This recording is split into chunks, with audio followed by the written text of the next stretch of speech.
你知道在缅甸做诈骗的究竟是哪些人吗？先不要说都是被骗的啊，那今天我们讲自愿做诈骗的那些人。那先说一下缅甸的现状，南方基本是没什么事，其中呢以缅北和中央政府冲突最严重。那缅北确切的说呢，就是缅甸的这个东北。主要是果敢、小孟拉、大其力啊，也就是这个佤邦啊，也就是叫东北的 F4。那个大其力，很多人从来没有听说过吧？那其实呢，就是咱们熟知的金三角就在大其力。那缅北的这个人口呢，其实就是华人，学校呢也教中文，当地主要口语就是普通话和云南的方言，那用的货币呢也是人民币。连信号都是中国移动、联通的，而且那边玩短视频玩得很厉害，一度连赌场的这个荷官和军阀部队军人都开号给大家表演才艺。那缅北隐藏着一个更深的一个黑暗，那这里有不少人呢，并不是被骗，而是主动的选择进入这个诈骗圈的。那至于为什么，咱们就从这里开始讲讲。那一说缅北啊，就有人相信什么远征军后代，那其实这些都是假的。在网络上呢，接触过一个那边的人，他们自称自己是跟着永历帝过去的一个明朝的移民。那还有一部分远征军的后代，还有1949年之后流亡的这个国军的后代。那我认识云南那边的人说，其实基本都是跟远征军没啥关系的，都是一些云南人。那现在的这个网上的那些打人和割腰子的这个视频呢，主要也是通过短视频的传播出来的。按理说呢，就以缅北的实力，其实是没有办法对抗政府的，但是在各种原因下面，缅北的中央政府没有能力整合完成。当然了，可能也不是不太想管。那缅北就形成了一个事实的这个半独立。那既然是半独立，缅北只能靠自己吃饭咯，那就开始了第一、第二产业大发展。那第一产业就是种植毒品，第二产业就是加工毒品，再配上从缅甸到泰国的这个运输的路线，那生意算是干起来了。那缅甸的这个毒品呢，大繁荣和中国有关。中国在鸦片战争之后啊，很快就成了鸦片的出口国。从大清到北洋再到后来的这个军阀混乱当时的军阀就没有不种鸦片的。那1949年呢这个第八军退到了缅甸，把缅甸给带坏了那缅甸当地本来就会种这个鸦片，但是呢不太懂国际贸易所以呢这个国军见过世面，他们懂于是跨国的业务就搞起来了。那先卖到香港的这个黑社会那里，然后呢再销售往全世界。不过缅甸的这个毒品真正的大爆发又是中国改开之后，开放了国门，加上了这个消费的能力也上来了在毒品需求开始增加。那缅北一度又成为了这个中国毒品最主要的来源地。那不过中国对禁毒还是很严格的你想公开买毒品那是不可能的，那公开输送毒品很可能就是有命挣没命花。所以多年以来缅北的毒品不能根治，但是也没有巨量的这个扩张。要知道中国它是不可能毒品合法化的。毒品之外，缅北还有一个有名的来钱方式就是翡翠。那这个就不多说了，金银有价玉无价说的不是翡翠和玉是无价之宝，而是金银是有市场价的，但是翡翠和玉它是没有的。说值多少钱呢，就全看买家的心情。那后来呢，这个贩毒的这条路被缅甸人走窄了。那一是个就是随着金三角的名声越来越大，还记得这个湄公河大案吧？就是联合打击的这个力度越来越大。那第二个就是新型的毒品不断的涌现，那特别是这种化学合成的这个毒品挤压了传统的毒品种植市场。现在市面上的毒品以冰毒为主，很多人熟知的麻古之类的，其实都是冰毒的这个变体，一般有20%左右的冰毒，再加点别的东西。差不多呢，就是20世纪90年代中期，缅甸开始转型。从那时开始，当地的赌博产业开始兴起，缅北出现大量的赌场，一时间来自全世界的赌客云集缅北，开启了第二次繁荣。那不过当地的交通和治安环境堪忧，硬件的这个条件也不足，那比起其他东南亚的国家是没有任何优势的。那一波热闹之后呢，就沉寂了。于是当地不讲究起来了，干起了杀鸡取卵的事情。那时不时爆出赌客被杀被抢的一个新闻。那即使当地军阀为了保住财力尽力清剿，那也已经渐渐难以为继随着菲律宾、马来、泰国、越南、柬埔寨都开始建设这个赌场，缅甸的博彩事业已经不可能做大了。但是天无绝人之路，在2015年之后，国内对电信的这个诈骗的管理严格，一大批人被处理，剩下的这个如鸟兽散。但是还好些人呢没有放弃，转而走出国门，开始向全世界去扩张。那缅甸那边一直有一个传言，说是2015年一批福建人去到缅甸，给缅甸呢带去了新的生机。不过在缅甸有个人几乎无人不知那就是赫赫有名的佘志江，湖南人，他最早跑去柬埔寨和缅甸搞诈骗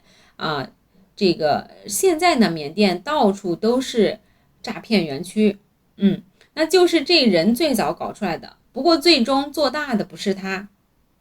而是2015年之后呢，跑去那边的那个诈骗集团。那事实上呢，缅北也很适合做这个，距离中国近，甚至连网和电力都是从国内拉过去的。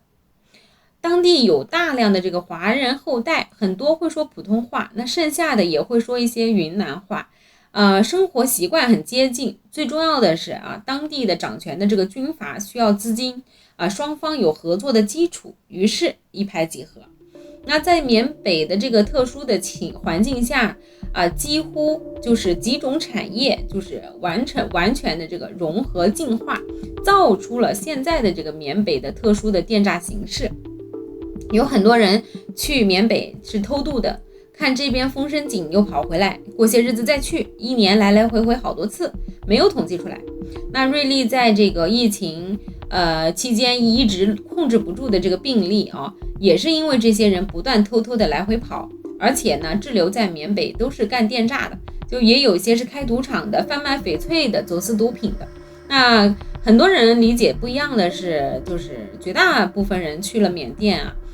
都不是从海关过去的，而是走小路，因为中缅有漫长的边境嘛，边境线上有高耸的这个铁栅栏，下面还有钢丝网，偶尔还有边防军带着狗子巡逻，但是呢依然挡不住那群人钻漏子跑过去，因为那么长的边境，总有人到处挖洞，总能跑过去。这些跑过去的呢，有的是想赚钱想疯的，有的是在国内犯法准备出去躲风头的，欠了一屁股高利贷，下辈子也还不上的。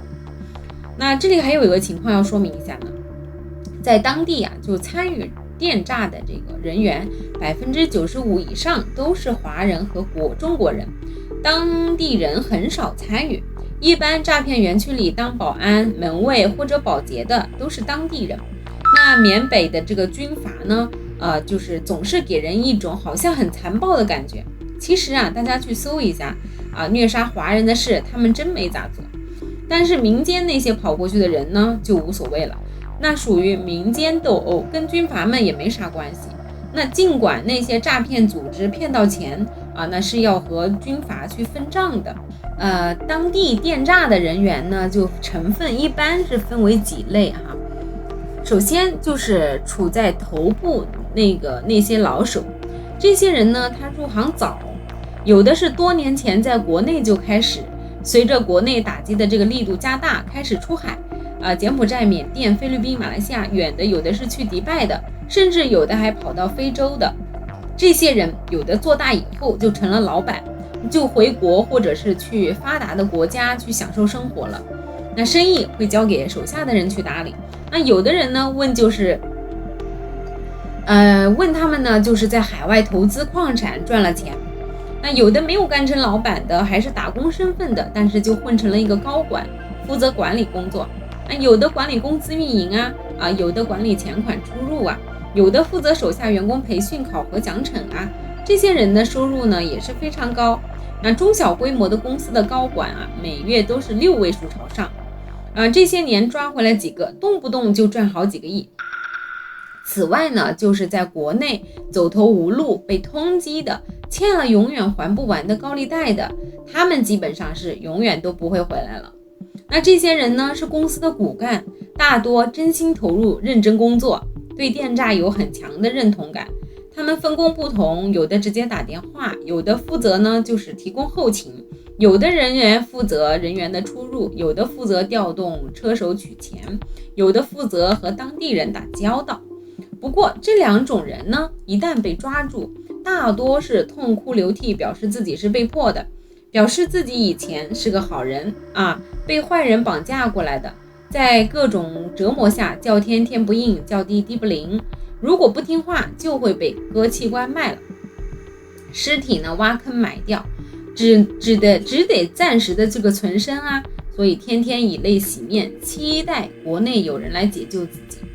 那所以说呢，在从缅甸回来的呢，那些人都是一个个苦大仇深，有的是真的被骗过去的，有的根本就不是。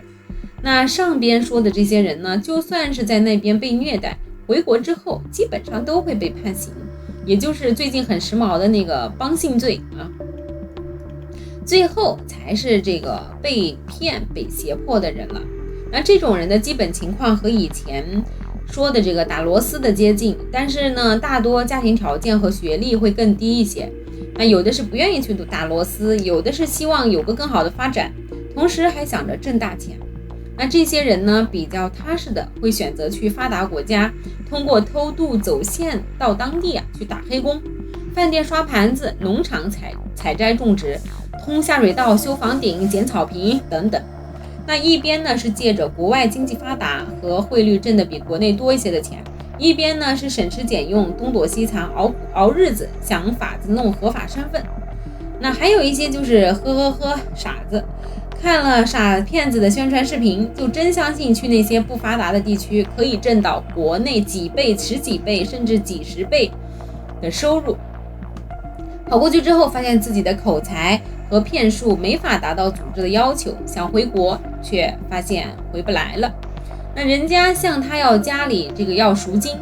那不给就往死里打。这些年这类的新闻越来越多。那缅北从诈骗和博彩走向绑架和嘎腰子，就是以疫情为分界点。那疫情期间出国太难，缅北的博彩业几乎崩了。综合下来，收益越来越低，为了维持这个利润总量，那只有去加大这个电诈的力度。那诈骗和销售有点像，真正的高手不是培训出来的，而是选拔出来的。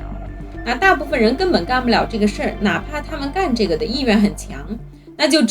得扩大基数，拉更多的人进来，选拔优秀的诈骗专家，剩下的勒索赎金。为了大量的拉新人，电诈公司干脆花钱买人。花了钱买人来的还是没有提前做心理建设的新人，一般刚开始会抵触这个工作，那就必须要上点手段。你比如讲这个电棍鞭子吊起来抽，不许睡觉，还有嘎腰子卖器官埋了，再配合分成这个画饼，基本上是百试百灵。然后就是培训上岗，干不好的各种惩戒，有的可能比较真的不是干这个的料，那很长时间不开单，领导确认这个人呢，在诈骗的道路上根本走不下去。那有的呢是干了一段时间，死活不愿意干了。这个时候公司就是要想法子止损，想走不是不行，要么你拉个亲戚朋友来替你，要么你家里掏钱把你买回去。当然了，真割器官卖这事确实有，不过呢也不是主流，因为器官买卖是个超复杂的业务，要配型，还得快速把器官送到专业的医院，缅北根本就没有这方面的能力。那更关键的是，买器官的一般都是有钱人，他们嫌缅甸乱，一般不去，他们去泰国的比较多。但是呢，血牛确实多也就是把那些开不了单，家里也没钱给他们赎身的人关起来，每隔几天抽一次血。那原本诈骗和绑票两条路的生意，直接跨界往往会显得很不专业啊。结果呢，现在是因为这个经济大环境不好，所以就合流了。那虽然呢，东南亚很多地方搞网络博彩和电诈，缅甸诈骗可以说一些特殊，可以说是说特殊的一种，就是它没有政府的束缚，所以做事就没有束缚。下手呢就比较狠。反正我说啊，就针对这些国家不要去啊。你有能力的话去哪不行啊？不要相信天上会掉馅饼啊！好好活着，好好睡觉。好，今天的故事就讲到这里啊！欢迎大家订阅我的频道，打开小铃铛，才不会错过更多精彩内容哦。